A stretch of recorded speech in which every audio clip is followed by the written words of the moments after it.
kita sendiri nak macam nak pujuk hati, macam Dai cakap, oh tak apa, ni sesuai dengan kemampuan aku. Tapi macam mana nak hadapi tu? Sebab kalau tidak kita akan keep on overthinking lah. Betul kan, aku ni boleh sihat ke? Mungkin bila-bila masa Allah boleh tarik nyawa dia, macam tu kan. Macam mana?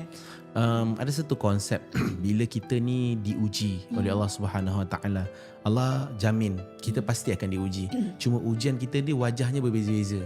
Ada diuji dengan kekurangan harta, ada diuji dengan kesihatan, ada diuji dengan keluarga, ada yang diuji dengan diri sendiri, ada diuji dengan hubungan. Jadi ni semua ujian-ujian ni telah pun dilalui oleh para Nabi dan Rasul dulu. Just name it, ujian apa?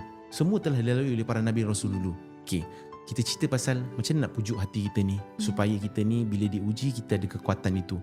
Bila Allah sebut tentang ujian, Allah bagi solution bagi ujian tersebut. Allah kata berilah kabar gembira bagi mereka yang boleh bersabar atas ujian aku. Siapakah orang yang boleh bersabar itu? Adalah apabila dia diuji, dia boleh sebut ayat ni yang kita biasa sebut, inna lillahi wa inna ilaihi raji'un. Berilah kabar gembira kepada mereka ini yang bila dia diuji, dia bersabar dengan berkata perkataan itu, kalimah itu.